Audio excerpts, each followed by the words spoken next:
안녕하세요. 태양광 파랑박사입니다. 최근 태양광 발전 업계에서 매우 중요한 이슈가 터졌습니다.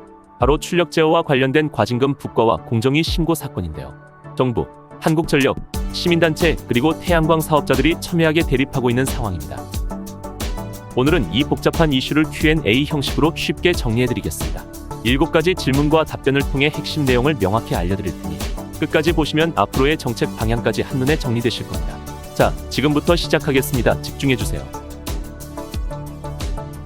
첫 번째, 출력 제어란 도대체 무엇인가요? 이해가 될 수 있도록 잘 설명해주세요. 태양광 발전은 날씨가 좋을수록 전기를 많이 생산하게 됩니다. 하지만 전기가 많이 생산된다고 무조건 좋은 건 아닙니다. 전력망에 공급되는 전기량이 과도해지면 오히려 개통 불안정, 정전 위험, 설비 손상 등 심각한 문제가 발생할 수 있습니다. 이때 한전이나 정부가 개통 안정을 위해 출력을 줄이라고 지시하는 것이 바로 출력 제어입니다. 쉽게 말해 지금 전기가 너무 많이 나오니 멈춰주세요 라는 의미입니다. 사업자 입장에선 발전을 하지 못하게 막는 것이니 매우 민감한 조치입니다. 두 번째, 출력 제어 지시를 무시하면 진짜 과징금이 나오나요? 사실인가요? 네, 사실입니다. 실제 사례가 발생했습니다. 2025년 4월 25일 정부는 전남 지역에 태양광 발전소 8곳에 대해 출력 제어 지시를 따르지 않았다는 이유로 과징금 부과를 결정했습니다. 여기서 주의할 점은 이 과징금이 단순한 벌금이 아니라는 것입니다. 이를 위반 시에는 이익의 2배, 2회 이상 반복되면 4배까지 올라가며 매출액의 최대 4%까지 부과될 수 있습니다. 즉, 출력 제어는 선택이 아니라 법적 의무입니다. 이를 무시하면 경제적으로 큰 불이익을 받게 되는 것입니다. 특히 과징금은 법원 판결 없이 바로 부과되는 행정처분이기 때문에 사업자는 따로 대응할 시간적 여유 없이 막대한 부담을 안게 됩니다. 세 번째, 그런데 시민단체는 왜 한전을 신고했죠? 이유가 뭘까요? 시민단체인 기후솔루션과 여러 태양광 단체들이 2025년 4월 24일 한국전력을 공정거래위원회에 공식 신고했습니다. 이들이 문제 삼은 건 한전이 시행 중인 출력 제어 조건부 접속 제도 때문입니다. 이 제도는 신규로 태양광 발전소를 설치하는 사업자들이 출력 제어를 무조건 수용해야만 전력망에 접속할 수 있다는 조건입니다. 즉, 우리가 전기 공급 막아도 받아들일 거죠? 그래야 전력망 연결해 줄게요. 이런 조건을 사실상 강요하는 구조라는 것입니다. 이로 인해 신규 사업자는 설비 투자 초기부터 손실 가능성을 감수해야 하고 사업 타당성 검토 단계에서부터 큰 부담을 느끼게 됩니다. 네 번째, 이 제도 진짜 불공정한가요? 이해가 될 수 있게 설명해주세요. 단체들은 강하게 반발합니다. 그 이유는 간단합니다. 민간 사업자들은 이 조건을 강제로 수용해야 하지만 한전의 자회사들은 적용받지 않기 때문입니다.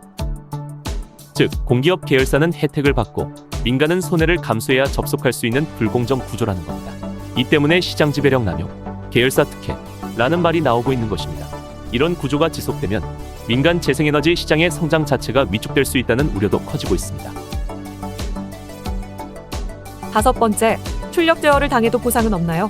보상 받을 수 있는 방법은 없나요? 안타깝게도 없습니다.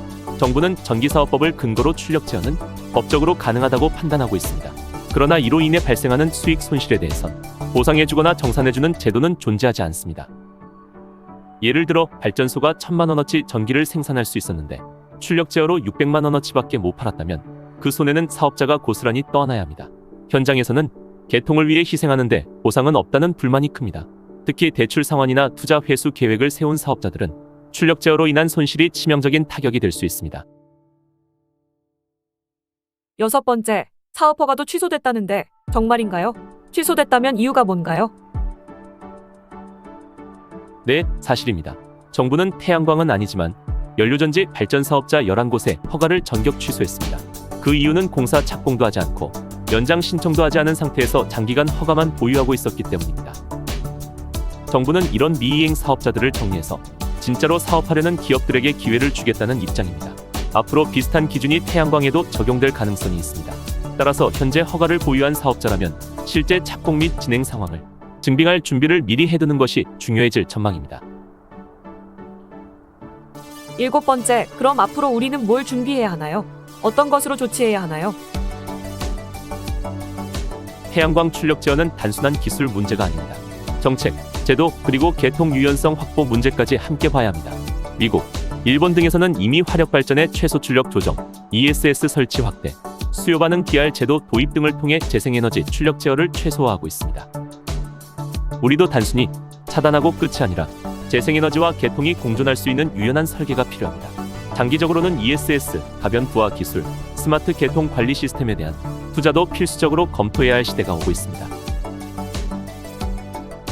출력 제어는 지금 태양광 사업자라면 반드시 알고 있어야 할 핵심 이슈입니다. 단순한 뉴스가 아니라 사업 수익성, 정책 대응, 생존과도 연결되는 문제입니다.